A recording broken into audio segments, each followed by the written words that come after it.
Hey, good morning. This is Mayor Valensky with Driving Markets. Driving while talking about markets. Okay, before I go into the video, there's a comment from one of my very good friends and colleagues who said, well, actually, you're not driving while talking about markets, you're actually stationary.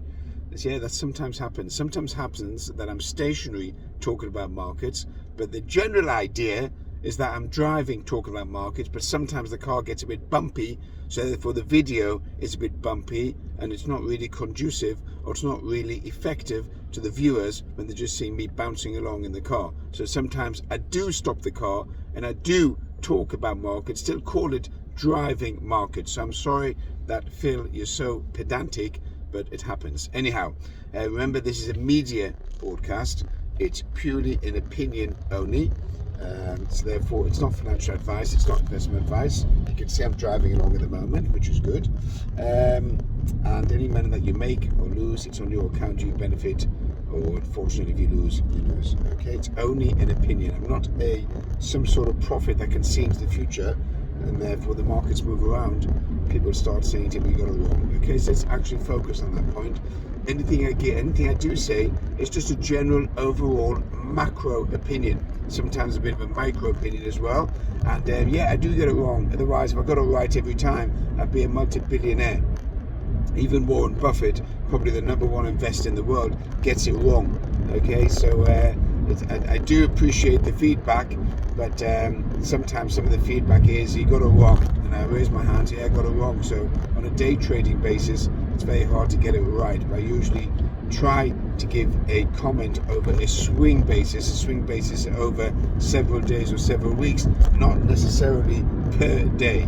So let's just go over what's happened over the last few days, because I was off due to a holiday. So let's just kick off. So the US market specifically have jumped up since Monday. Remember, on Friday they closed down, but Monday, Tuesday, and even today, overnight markets are up. And that's purely due to good, strong corporate profits from mainly the banking sector. So the Bank of America came out with beating analyst expectations, and that pulled up the other banks, even though some of the banks last week, like JP Morgan, had poor results. Goldman Sachs also beat expectations, but JP Morgan had poor results, and a few other banks had poor results. The market's discarded that, and it's just gone on a rise. It still is a bear rally in it's still a bear rally in a bear market. Okay, so don't be fooled that everything's turned around now and that the markets are going to go up. That's my opinion, that they're not going to go up. They're going to continue going down. It just so happens within the short period of time that the markets have gone down. That's a bear rally.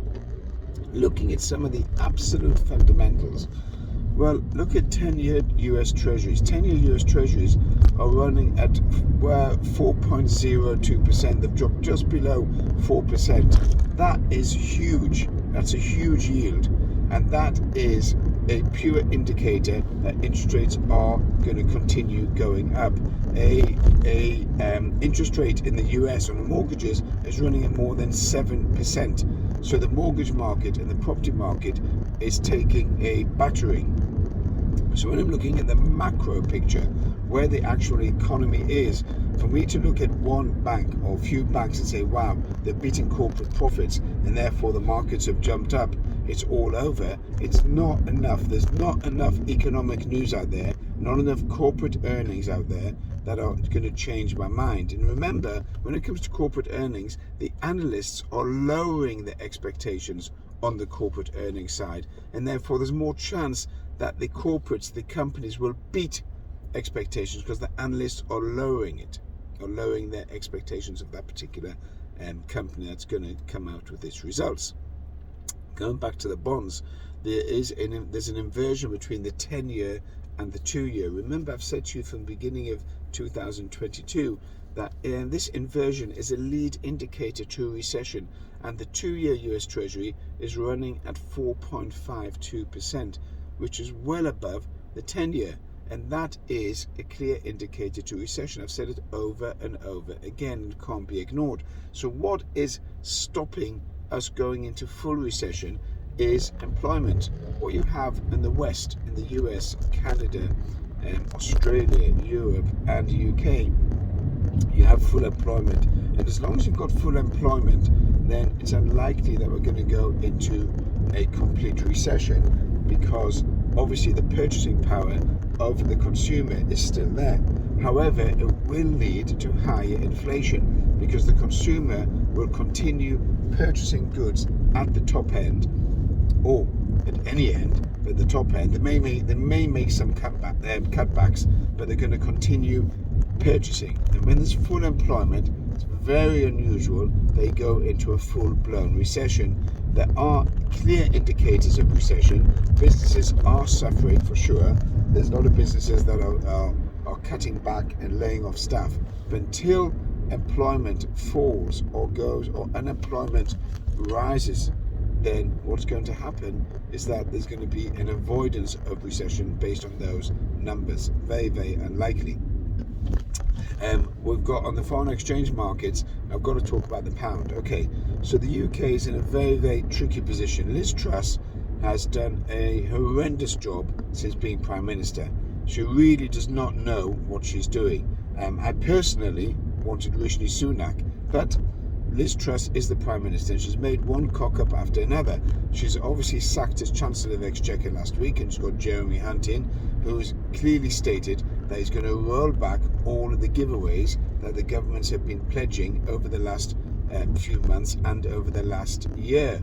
So what he plans to roll back in is not only on the taxes, which has been cancelled, but he's also going to roll back on the corporate tax, which is going to stay at 25%. And now he's looking at other things regarding pensions and social benefits to cut back on in order to balance the budget.